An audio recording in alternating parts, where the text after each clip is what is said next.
Breaking news చూసినాం. కాంగ్రెస్ అగ్రనేత రాహుల్ గాంధీ తెలంగాణ పర్యటన షెడ్యూల్ ఖరారైంది. ఈ నెల రెండో వారంలో రాహుల్ తెలంగాణకు రానున్నారు. 3 రోజుల పాటు రాహుల్ గాంధీ రాష్ట్రంలో వివిధ ప్రాంతాల్లో పర్యటించనున్నారు. రాహుల్ పర్యటనకు సంబంధించి ఇప్పటికే ఏఐసీసీ నుంచి రాష్ట్ర కాంగ్రెస్ శాఖకు సమాచారం వచ్చింది. దీంతో ఏర్పాట్లు చేసేందుకు టీ కాంగ్రెస్ నేతలు సిద్ధమవుతున్నారు.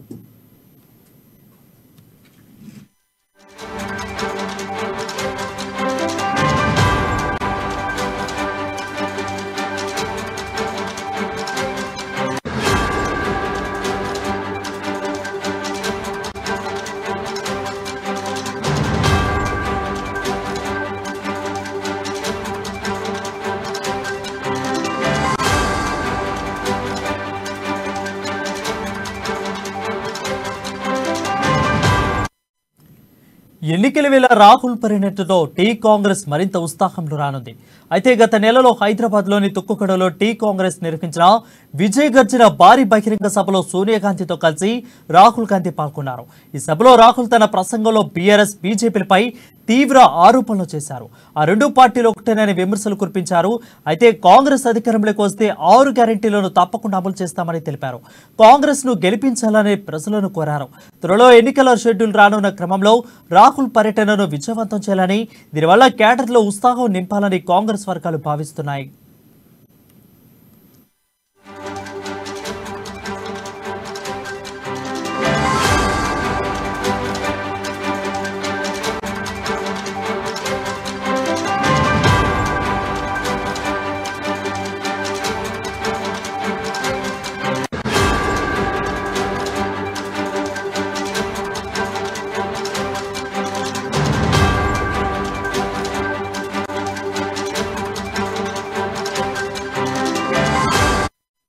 బ్రేకింగ్ న్యూస్ చూసినాం. కాంగ్రెస్ అగ్రనేత రాహుల్ గాంధీ తెలంగాణ పర్యటన షెడ్యూల్ ఖరారైంది.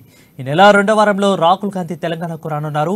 3 రోజుల పాటు రాహుల్ గాంధీ రాష్ట్రంలో వివిధ ప్రాంతాల్లో పర్యటించనున్నారు. రాహుల్ పర్యటనకు సంబంధించి ఇప్పటికే ఏఐసీసీ నుంచి రాష్ట్ర కాంగ్రెస్ శాఖకు సమాచారం వచ్చింది.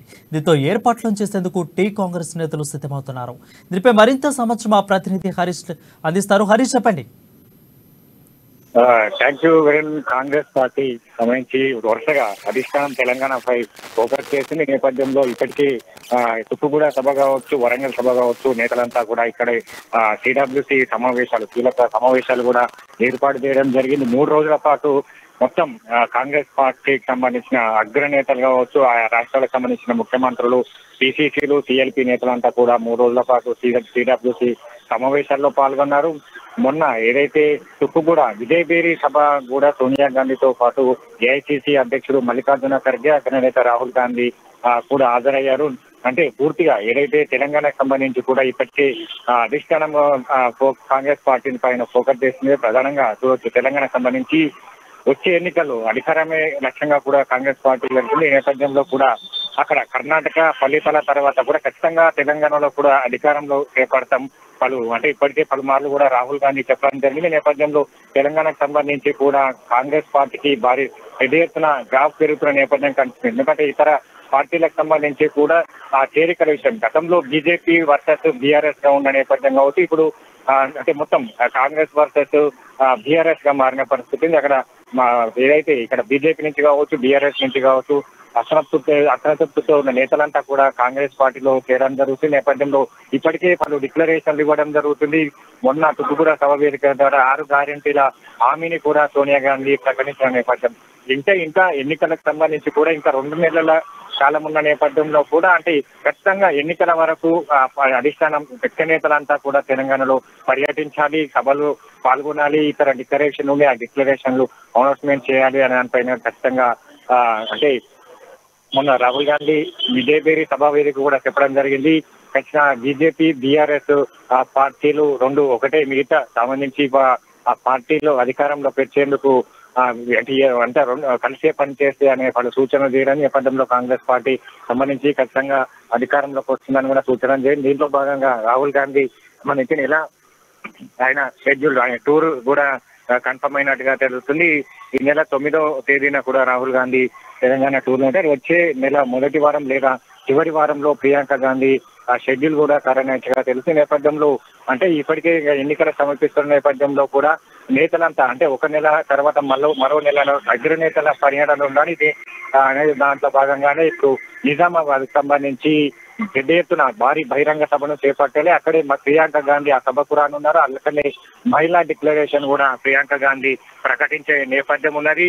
మనం చూడొచ్చు అంటే మొన్న చేస్తా ఇప్పటికే పలు డిక్లరేషన్లు కావచ్చు, కూడా సభ వేదిక 6 గ్యారెంటీల హామీ ఇవ్వడం జరిగింది. ఇంకా మహిళా డిక్లరేషన్ కావచ్చు, బీసీ డిక్లరేషన్లు తీసుకొస్తామని కాంగ్రెస్ పార్టీ చెప్తుంది. మేనిఫెస్టో కూడా అమలు ప్రకటించే అవకాశాలు ఉన్నాయి. దీంతో భాగంగా అంటే ముఖ్య నేతల్ని ఒక్కొక్కరుగా తెలంగాణలో పర్యటించేలా, అలాగే బహిరంగ సభలో పాల్గొనేలా అంటే మొత్తం కాంగ్రెస్ పార్టీ జోష్ అంటే భారత్ జోడో యాత్ర తర్వాత ఏదైతే తెలంగాణలో ఇక్కడ దేశవ్యాప్తంగా కావచ్చు, ఇక్కడ తెలంగాణలో కూడా పెద్ద ఎత్తున కాంగ్రెస్ పార్టీకి విశేష ఆదరణ వచ్చింది. ఇక్కడ ఆ క్యాడర్ లో కూడా ఆ ఉత్సాహాన్ని తగ్గించే విధంగా అంటే ఇక ఉత్సాహాన్ని కంటిన్యూ చేసే విధంగా కూడా ఇప్పటికే ముఖ్య నేతలంతా వస్తున్నారు. ఈ నేపథ్యంలో ఏదైతే ఈ నెల 2వ వారంలో రాహుల్ గాంధీ సంబంధించిన ఈ నెల 2వ వారంలో రాహుల్ గాంధీ పర్యటన ఉంటుంది. అలాగే వచ్చే నెలలో ప్రియాంక గాంధీ సభ ఉంటుంది. మహిళా డిక్లరేషన్ కూడా ఇదే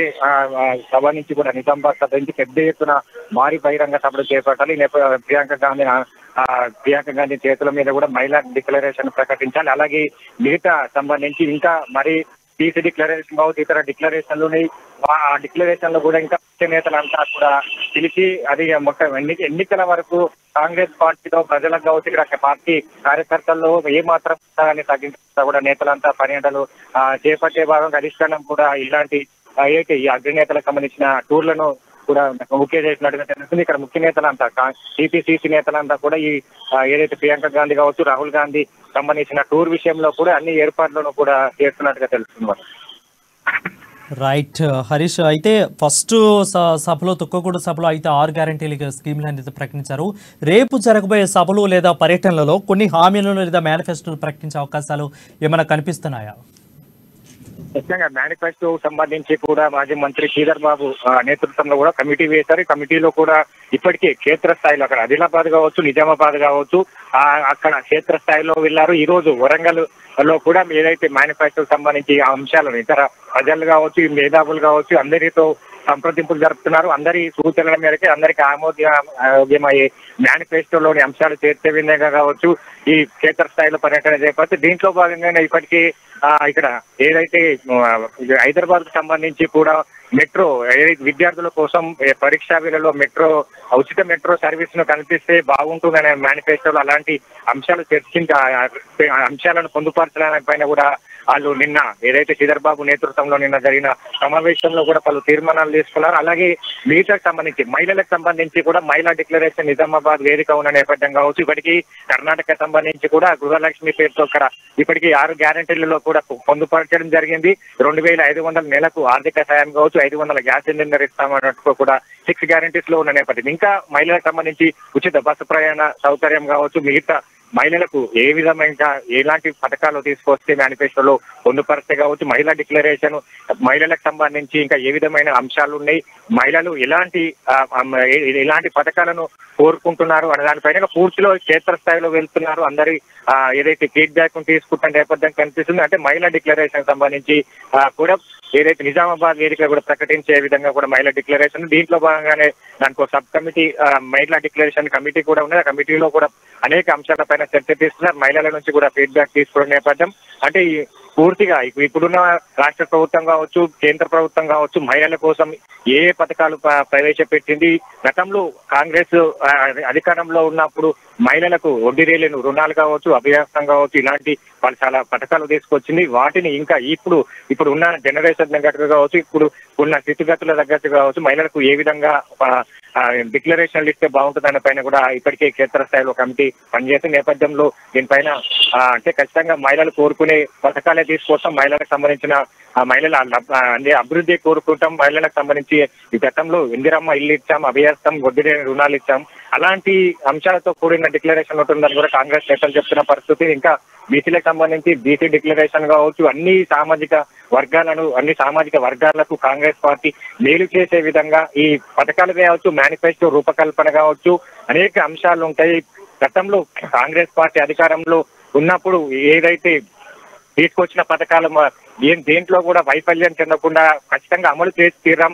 కర్ణాటక సంబంధించి కూడా అక్కడ కర్ణాటకలో ఇచ్చిన హామీలను ఇప్పటికీ 6 గ్యారెంటీ హామీలలో 90% మేర పూర్తి చేశాం. ఇక్కడ తెలంగాణలో అధికారంలోకి వస్తే 100 రోజుల తర్వాత కూడా ఇక్కడ 6 గ్యారెంటీల హామీలను కూడా నెరవేరుస్తాం. మేనిఫెస్టోలో చెప్పినట్టుగా మేము 100% మేనిఫెస్టోలో అమలు చేసి చూపిస్తాం అన్నట్టు నేతలు చెప్తున్న పరిస్థితి ఉంది. దానికి సంబంధించి కూడా ఇక్కడ పలు ఇప్పటికే డిక్లరేషన్లు ఇవ్వడం జరిగింది. యూత్ డిక్లరేషన్ కావచ్చు, రైతు డిక్లరేషన్ కావచ్చు, చేయూత కావచ్చు, ఇలాంటివి తీసుకొస్తున్న నేపథ్యం కనిపిస్తుంది. ప్రజలకు కూడా ఏదైతే 6 గ్యారెంటీల పట్ల కూడా ప్రజల్లో విస్తృత స్థాయి కూడా ప్రజలు కూడా ఖచ్చితంగా దీనిపైన చర్చ జరుగుతుంది. కాంగ్రెస్ పార్టీ తీసుకొచ్చి 6 గ్యారెంటీల హామీలు అన్ని సామాజిక వర్గాలను అంటే అన్ని సామాజిక వర్గాలకు లబ్ధి చేకూరే విధంగా ఉన్నది.